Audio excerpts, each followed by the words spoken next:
इस वीडियो में CAPF AC 2023 के जो भी कैंडिडेट्स अपियर होने वाले हैं, वो जिनको एग्जाम देना है, उनके लिए है कि प्रेसी राइटिंग के संबंध में कुछ बेसिक्स बताऊंगा। और प्लस आपको इसमें जो सैंपल ऑफ सेलेक्टेड कैंडिडेट्स, जो कैंडिडेट सेलेक्ट हो चुके हैं, ये रिटन, उसमें से जैसे दो हमने सैंपल लिया है, एक है फाइनल सिलेक्शन हो चुका है, उनका ट्रेनिंग कर रहे हैं, और दूसरे जो हैं वो कैंडिडेट वो रिटेन क्वालिफाई हैं, उनका इंटरव्यू फिजिकल मेडिकल होना है। तो इसमें से फॉर एग्जांपल एक कैंडिडेट हैं जो 2 टाइम्स रिटेन क्वालिफाई हैं, 2020 21, लेकिन 2020 में सिलेक्शन हो गया फाइनली, तो वो ट्रेनिंग कर रहे हैं। और एक और कैंडिडेट है जिनका 22 में फिजिकल मेडिकल होना है अब कुछ दिन में, और वो आपके ये हैं। ओके, और ये 21 में भी इनका इंटरव्यू होना है। तो ओके, अब प्रेसी राइटिंग के बेसिक्स यदि हम देखें तो प्रॉपर हमको उस पर लिटरेचर नहीं पढ़ना है। जो भी प्रेसी है, प्रेसी का मतलब प्रेसी राइटिंग का क्या होता है कि उसको एक तरह से शॉर्ट में करके लिखना है। किसी भी चीज को आप शॉर्ट में करके लिखते हो, उसका मतलब ये होता है कि उसमें जो कोर आइडियाज हैं वो रखने हैं। कोर आइडियाज रहेंगे, और बाकी चीजें जो है गार्बेज, जो एक तरह से है, अब गार्बेज नहीं कर सकते हो, बट जो अननेसेसरी चीजें हैं उसको हटाना है। कोई भी आप नॉर्मल स्टोरी पढ़ते हो, नोवेल पढ़ते हो, एक जो कुछ ऐसे स्टोरी होते हैं वो नोवेल के फॉर्म में भी आपको पढ़ने को मिलता है, और शॉर्ट स्टोरी के फॉर्म में भी पढ़ने को मिलता है। अब बेस्ट एग्जांपल लेते हैं, जैसे हम लोग हिंदी में पढ़ते थे, तो मैला आंचल एक फणीश्वरनाथ रेणु जी का एक उपन्यास है, नोवेल है। अब वही मैला आंचल को शॉर्ट स्टोरी में हमने पढ़ा, तो आप ये तो मानोगे ना कि वो जो बुक लिखा गया 200 पेज का, और स्टोरी लिखा गया 405 पेजेस का, तो वो 200 का जो भी क्रक्स है वो इस स्टोरी में है। और यदि क्रक्स ना हो, यदि कोर इशू ना हो, तो उस कहानी का अपना मतलब ही नहीं होता है, वो अपनी ब्यूटी लूज कर देगा। तो जो समरी है, जो एक तरह से प्रेसी है, वो समरी है आपका। कोर आइडियाज जो लेने हैं, इसके नेक्स्ट स्लाइड में हम ये दिखाएंगे कि आपको क्वेश्चन पेपर में क्या दिया हुआ रहता है, और आंसर शीट में आपको कैसे लिखना है। तो अभी जो प्रेसी आता है वो 15 मार्क्स का आपका प्रेसी आता है। नॉर्मल इन जनरल आपका 300 सपोज वर्ड्स से लेकर के 450 वर्ड्स के आसपास का पैसेज वो आपका दिया हुआ रहता है। जनरली 3 to 4 पैराग्राफ्स आपके होते हैं, और वो 3 to 4 पैराग्राफ्स को आपको लिखने हैं। जो इंग्लिश मीडियम के कैंडिडेट हैं, those who are from English medium background, उनके लिए एक शायद बहुत बड़ा चैलेंज, चुनौतीपूर्ण चीज नहीं है, लेकिन हिंदी मीडियम वालों के लिए, हिंदी माध्यम के जो स्टूडेंट्स हैं, उनके लिए ये समटाइम मुश्किल होता है। इसका कोई भी रॉकेट साइंस नहीं है। आपको ये करना है कि किसी भी टॉपिक को, जैसे हम ये बोलते हैं, या कोई भी कि जो एडिटोरियल है, न्यूज़पेपर का एडिटोरियल, वो आपका मस्ट है। न्यूज़पेपर एडिटोरियल मस्ट है। उसी न्यूज़पेपर एडिटोरियल को ये मान लो कि आपका एक प्रेसी दिया हुआ है। अब सपोज एक न्यूज एडिटोरियल 600 वर्ड्स, 1200 वर्ड्स, मान के चलो कि 1200 वर्ड्स का दिया हुआ है। अब इस 1200 वर्ड्स को कोई भी कैंडिडेट 200 वर्ड्स में भी समराइज कर सकता है, 300 में भी कर सकता है, 400 में भी कर सकता है, 500 में, 600, 700 में कर सकता है, जितना दिया जाए। तो जब भी सब प्रेसी पे वर्क करना शुरू करते हो, आप टेस्ट वगैरह लिखते हो, तो ऑब्वियसली उसमें चीजों को लिखते हो तो आपको गलतियां होती है, कुछ उसको इंप्रूव करते हो। सेम सिचुएशन ऐसा है कि कोई एडिटोरियल लो, उसको आप पढ़ो पूरे तरीके से, और उसको रिप्रोड्यूस करो कम वर्ड्स में, क्योंकि वो सपोज 1200 वर्ड्स में है, आपको 300-400 वर्ड्स में करने की कोशिश करो, क्योंकि क्या है, 1/3 में आपको लिखने के लिए कहा जाता है। अब 1/3 में कहता है तो परफेक्ट 1/3 नहीं होना चाहिए, कोई जरूरी नहीं है 1/3 परफेक्ट। सपोज मान के चलो, हम हाइपोथेटिकल लेते हैं कि 420 वर्ड्स का कोई भी आपका दिया हुआ है, जो टॉपिक आपका पैसेज दिया हुआ है वो 420 वर्ड्स का है। अब इसका 1/3 जो होता है एग्जैक्टली आपका 140 है। लेकिन जब आप एग्जाम में लिखने लगोगे तो परफेक्ट 140 नहीं हो सकता है। कब हो सकता है, संभावना है, लेकिन generally chances are very thin.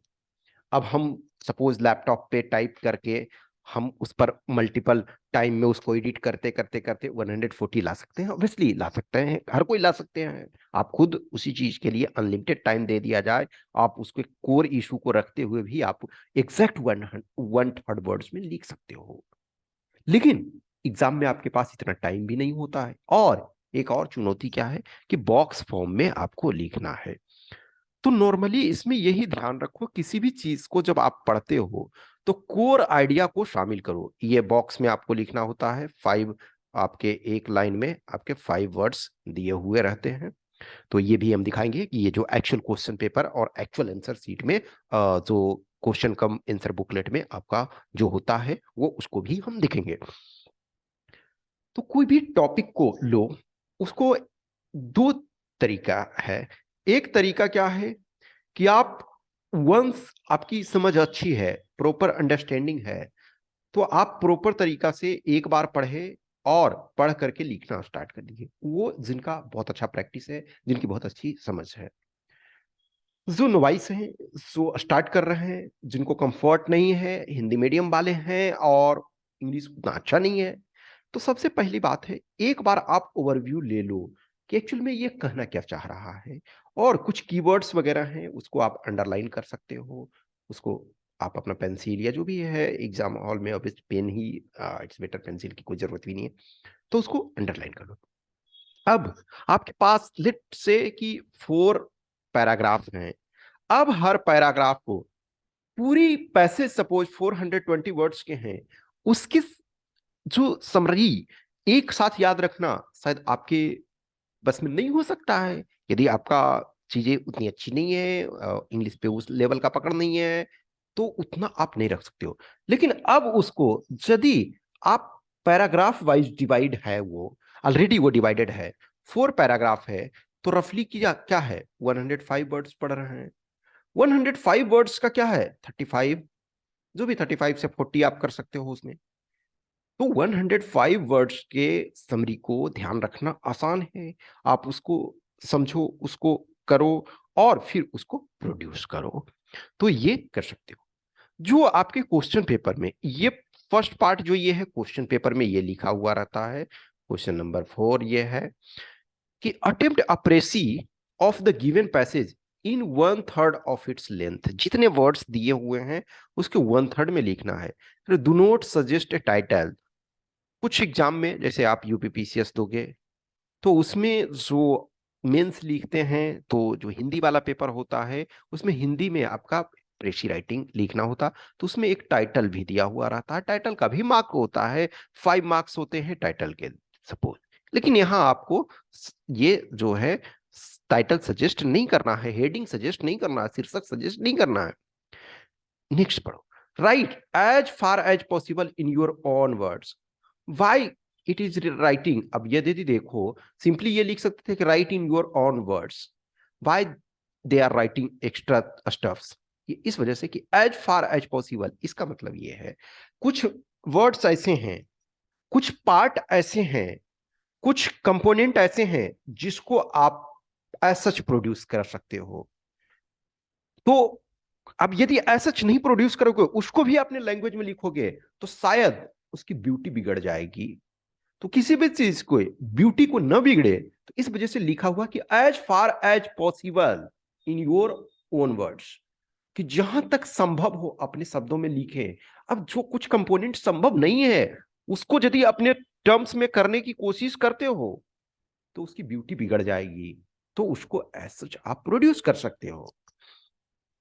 Next है the precis must be written only in the precis format given. ये इसमें देखो दिया हुआ है, आपको काउंट मैनुअल करने की जरूरत नहीं होती है।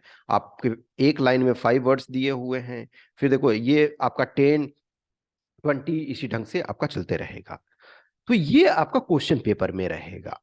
अब जो ये आंसर जहां लिखना है, जो स्पेसिमेन सीट ये है प्रेसी का, तो जो ये लिखना है इसमें देखो क्या है, इसको भी आप पढ़ लो कि right one word in each division and 5 words in each line. तो एक डिवीजन में आपको एक, सम टाइम होता क्या ना, कुछ कैंडिडेट जैसे मैं टेस्ट में देता हूं तो मैं सेम पैटर्न पे ये देता हूं, तो कुछ कैंडिडेट क्या होते हैं ना कि थोड़ा बड़ा वर्ड्स रहा तो यहां तक कर देते हैं, कुछ कभी कभी क्या करते हैं एक ही छोटा वर्ड्स है तो दो को एक में बॉक्स में कर देते हैं। नहीं, ये आपको क्या है ना कि right one word in each division and 5 words in each line, ये आपको प्रॉपर फॉलो करना है कि एक डिवीजन जो है यानी एक बॉक्स जो है, वन बॉक्स आपका, उसमें एक ही वर्ड लिखना है और 5 वर्ड्स इन ईच लाइन। हाँ, अब इसमें से ये आपको 5 लिख रहे हो। नेक्स्ट करा, punctuate your passage in the usual way and divide it into paragraphs if necessary. अब मान के चलो कि 4 पैराग्राफ्स है, तो 4 पैराग्राफ्स, हर पैराग्राफ्स के बाद सपोज हम ये करते हैं कि पहला पैराग्राफ लिखने लगे तो यहां आपका पैराग्राफ ये जो है इंड हो रहा है, तो आप इन दोनों बॉक्स को छोड़ दो फिर यहां से लिखने लगो। तो इसमें से यूजुअली जैसे आप पैराग्राफ बनाते हो तो स्पेस छोड़ते हो, इसमें भी छोड़ दो। अब मान के चलो कि यहां समाप्त हो गया, तो आप चाहो तो या तो यहां से लिख सकते हो या ये पूरा लाइन छोड़ सकते हो, डिपेंडिंग ऑन आपके स्पेस अवेलेबिलिटी। नेक्स्ट है, you may make a rough copy first if you so wish. ये इसका कारण क्या है ना कि बॉक्स फॉर्म में लिखो, इसमें हम ये दिखाएंगे भी जैसे कैंडिडेट वाला, तो उसमें सपोज बॉक्स जो फॉर्मेट है उसमें गलत नहीं होना चाहिए, लिख करके फिर उसको कटिंग ना करो। यदि वो करते हो तो वो अच्छा नहीं लगता है, तो आपको वो अवॉइड करना चाहिए, उस चीज को अवॉइड करो तो ज्यादा बेटर है। ओके, तो आप चाहो तो उसको रफ में कर लो, लेकिन मेरा मानना है कि इतने आपके पास टाइम नहीं होते हैं, तो इट्स बेटर है कि पैराग्राफ में बांट करके उसको मन में ये कर सकते हो। On the rough pages in the answer book, करा the rough book work should be scored through before you hand over your answer book, उसको आप काट दें। तो ये इसी फॉर्म में आपका वो दिया हुआ रहता है। तो देखो, जो कुछ कैंडिडेट्स होते हैं कि सर कुछ सीनियर कहते हैं, कुछ टीचर कहते हैं कि हमें पैराग्राफ के बाद शब्द छोड़ने की जरूरत नहीं होती है क्योंकि वो भी बॉक्स काउंट हो जाएगा। डियर, आप लोग क्या कहते हैं इसको नहीं, यूपीएससी क्या कहती है ये चीज देखो। क्वेश्चन पेपर में ये आपका रहता है, ये आंसर सीट में रहता है। अब ये कहो कि ये यूपीएससी प्रोवाइड कराए हुए हैं सैंपल के तौर पे। जब भी यूपीएससी कोई भी चीज करती है, एक्सपेरिमेंट करती है, तो उसके कुछ चीजों को प्रोवाइड कराती है कि हाँ ये आपके इस वे में होता है, आपको इसको कर सकते हो। तो आप चाहते हो तो उसको ये करो, उसमें स्पेस दो। ओके, अब ये फॉर एग्जांपल एक सैंपल, हमने ये क्वेश्चन आपका है, फिर हमने 2 कैंडिडेट का प्रेसी आपको यहाँ दिया है, और उसके बाद जो मेरा एक सैंपल हो सकता है। और कहीं भी ये इसमें ध्यान रखो कि जो कन्वेंशनल पेपर होते हैं, जो आपके ऐसे टाइप के पेपर होते हैं जिसमें रिटन पार्ट होता है, उसका कोई भी परफेक्ट सॉल्यूशन नहीं होता। कोई भी ये इसमें कह ही नहीं सकता है कि ये परफेक्ट है आंसर, नहीं, कभी भी नहीं। 20 में से 20 किसी को इसमें नहीं दिया जाएगा। आपका सीबीएसई बोर्ड में जितने मार्क्स के रहते हैं, बहुत सारे देखोगे परफेक्ट मार्क्स ले आते हैं, लेकिन इसमें कोई भी परफेक्ट कह ही नहीं सकते हैं कि ये एग्जैक्ट है, नहीं। 2 पीपल लिखे हैं तो डिफरेंस होगा। ओके, तो इसको आप पढ़ो। ये वाला जो है टुमारो मॉर्निंग में, कल हम इसका ये जो पीडीएफ है, ये मैं टेलीग्राम ग्रुप जो केन स्टडीज का टेलीग्राम ग्रुप है उसमें मैं प्रोवाइड करा दूंगा। ओके, ये वाला पीडीएफ आप इसको देखोगे, इसको इसी वजह से मैंने क्वेश्चन भी इसमें हम डाले हुए हैं। 2 कैंडिडेट हैं, एक ट्रेनिंग कर रहे हैं, दूसरा है इंटरव्यू देना है, फिजिकल मेडिकल देना है, और वो उनके हैं सैंपल। अब इनकी कॉपी देखोगे तो मे भी आपको हो सकता लगे कि मैं इससे बेटर लिख सकता हूँ। हर बार ये होता है कि सपोज हम किसी ऐसे को प्रेजेंट किए, किसी जो सेलेक्टेड कैंडिडेट है, तो बहुत लोगों के मन में, आपके मन में हो सकता है कि अरे इससे अच्छा तो मैं लिख सकता हूँ। Result at the end of the day किसी एक टॉपिक पे नहीं होता है कि किसी ने एक परफेक्ट ऐसे लिखा और उसमें 17, 16, 14 मार्क्स ले आया। At the end of the day तीनों कंपोनेंट आपका सही होगा, तब आपका रिजल्ट मार्क्स के पॉइंट ऑफ व्यू से 3 कंपोनेंट है, पेपर 1, पेपर 2 और पर्सनालिटी टेस्ट और इंटरव्यू व्हाटसोएवर। लेकिन उसके पहले भी आपका सपोज फिजिकल मेडिकल हो रहा है तो ये भी मायने रखता है।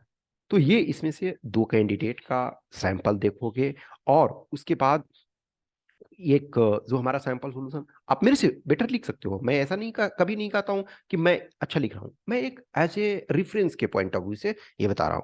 तो ये जैसे है कि a list of more than 200 members of the Indian diaspora who hold the highest position around the world was unveiled, which included the names of elected officials, appointees, or civil servants, drawing from uh, drawing from government websites and other publicly available resources. The 2021 Indiaspora, India diaspora का मतलब है India's diaspora, ठीक है ना, government leaders list recognised more than 200 leaders of Indian heritage who have ascended to the highest echelons in public service in 15 countries across the globe, with more than 60 of these leaders holding cabinet position. अब ये देखो, यहां भी 200 members दिया हुआ है, यहां भी 200 लीडर्स दिया हुआ है। तो इसी को हमको एक तरह से मिनिमाइज करना होता है, जो रिपीटेड टाइप के चीजें हैं उनको हमको कम करना होता है। It is a huge source of pride to have the first woman and first person of the color as the vice president of the world's oldest democracy be someone of Indian heritage. ये कमला Harris के बारे में कह रहा। We wanted to use this seminal moment on President's Day to highlight a host of others in the diaspora who also are in public service, said Indiaspora founder M.R. Rangaswamy, a Silicon Valley-based entrepreneur and investor. These leaders are building a legacy for future generations, and one that extends beyond our community to all of the constituents and communities that they serve, he said in a statement. The list also includes diplomats, legislatures, and heads of central banks and senior civil servants from countries with significant histories of diaspora migration such as Australia, Canada, Singapore, South Africa, United Arab Emirates, United Kingdom and United States. Okay, तो ये second. तो ये आपके total 4 paragraphs हैं। 4 paragraphs में आपके words क्या है, 428 है। 428 जो है एक्चुअल में 3 से तो परफेक्टली डिवाइड नहीं है, लेकिन यदि ये करोगे तो इसमें क्या पड़ेगा, 143 वर्ड्स के करीब करीब पड़ेंगे। तो ऑब्वियसली ये मैं टुमारो ये आपको पीडीएफ टेलीग्राम ग्रुप में सेंड कर दूंगा, आप उसको देखोगे सैंपल के तौर पे। अब मैं जो कैंडिडेट्स हैं उनके दिखाता हूँ, इस पर मैं डिस्कशन ये चीज़ों को नहीं करूंगा, ये बट एक दिखा रहा हूँ।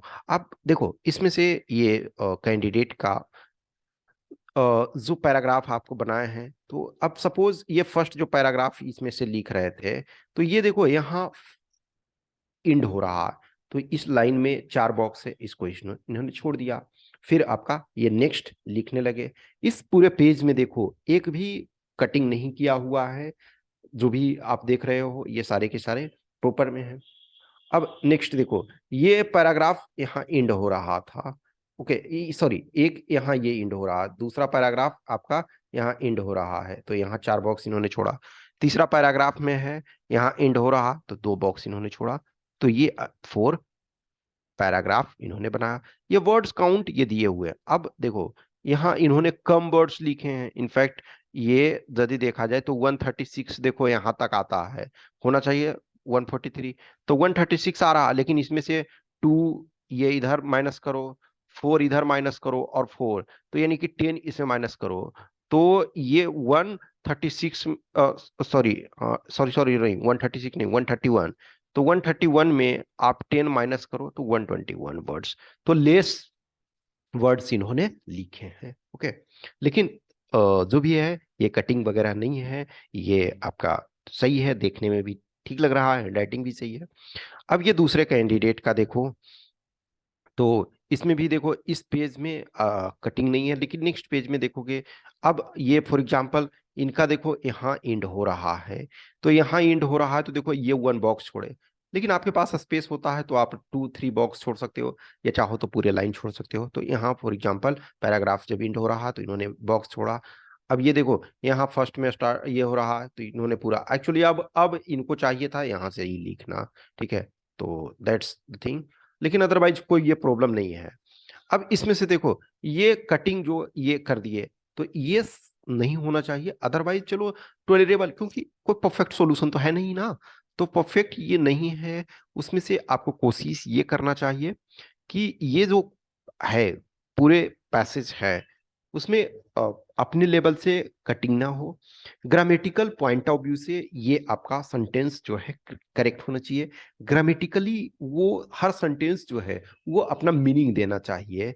एक्चुअल में ना जो ये देखोगे तो मे बी आप जब इसको पढ़ोगे तो न पैसेज, क्योंकि ना ये थोड़ा डिफरेंट फॉर्म में दिया हुआ था, जो पैसेज अभी है एग्जाम में जो टेस्ट में हमने दिया था वो वर्ड्स यही थे, लेकिन पैराग्राफ डिफरेंट तरीके से बनाया हुआ था, तो मे बी आप डिफरेंट थोड़ा सा फाइंड कर सकते हो। तो वो एक्चुअली ना पैराग्राफ जो हमने बनाया था वो ज्यादा नंबर ऑफ पैराग्राफ बना दिया था उस टेस्ट में। फिर बाद में मुझे रियलाइज हुआ जब हमने टेस्ट डिस्ट्रीब्यूट करवा दिया था, टेस्ट कंडक्ट हो गया था, तब मैंने ये रियलाइज किया कि एक्चुअली में वो पैसेज ये जो पैराग्राफ है ज्यादा नंबर पड़ गए, तो फिर मैंने उसको रीऑर्गेनाइज किया है, लेकिन सॉल्यूशन ये पहले के आधार पे ये बना हुआ है।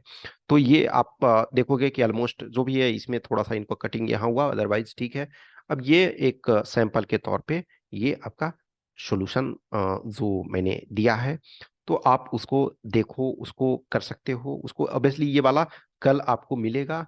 और आप प्रैक्टिस करो, जब तक आप प्रैक्टिस नहीं करोगे प्रॉपर तरीका से तब तक इसमें से कोई ऐसा है ही नहीं है कि कितना भी आपको 1000 लेक्चर आपको बता दे, ये सैंपल दे दे, 50 सैंपल दे दे, 100 सैंपल दे दे, जब तक आप उसको लिखोगे, जब आप मल्टीपल टाइम उसको रिवाइज करोगे कि हाँ हमने वन ड्राफ्ट किया, सेकंड ड्राफ्ट, थर्ड ड्राफ्ट, और उसमें करते करते आपके पास वो एक्सपीरियंस आएगा। तो कहीं भी टेस्ट वगैरह जब लिखते हो तो आपको प्रैक्टिस करने का मौका मिलता ही है। किसी भी पैसेज को लो, किसी भी एडिटोरियल को लो, और उसको उस पॉइंट ऑफ व्यू से समझो, एग्जाम में जैसा आता है उस तरीके से उसको मान लो कि ये हमारा पूरा जो है एडिटोरियल है, ये एक टॉपिक दिया हुआ है और इसको हमको लिखना है। जैसे कुछ एग्जाम्स में देखोगे कि ज्यादा वर्ड्स, इसमें हमने बताया ना कि 300 से लेकर के 450 वर्ड्स तक होते हैं, कुछ एग्जाम में यूपीएससी में समटाइम 750 वर्ड्स के भी होते हैं, तो उसके वेटेज मार्क्स के ज्यादा होते हैं, क्योंकि इसमें आपके वेटेज कम है ना, 7.5। अब परसेंटेज के टर्म में 7.5%, मार्क्स के टर्म में 15%। अब कुछ कैंडिडेट्स होते हैं कि इसको क्या हम पहले अटेम्प्ट करें बाद में अटेम्प्ट करें। एक चीज ध्यान रखो कि यदि आप इंग्लिश मीडियम के कैंडिडेट हो तो फिर आपको इसमें तो कोई प्रॉब्लम है नहीं, लेकिन फिर भी जो आपके ज्यादा मार्क्स के हैं, जो ज्यादा वेटेज के हैं, सबसे पहले ऐसे आपका 80 मार्क्स का हाईएस्ट वेटेज ऐसे का है, ऐसे आपके 80 मार्क्स के हैं, दो आर्गुमेंट हैं वो 40 मार्क्स के हैं, फिर आपके रिपोर्ट 20 मार्क्स के दो रिपोर्ट, फिर आपके जो पैसेज हैं रीडिंग कम्प्रीहेंशन आरसी है वो भी आपके 20 मार्क्स के, फिर ग्रामर आपके टोटल 25 मार्क्स के। तो आप चाहो तो प्रेसी को ये आखिर में भी लिख सकते हो। ये आपके टाइम मैनेजमेंट पे डिपेंड करता है कि किस ढंग से आप चीजों को मैनेज कर पा रहे हो।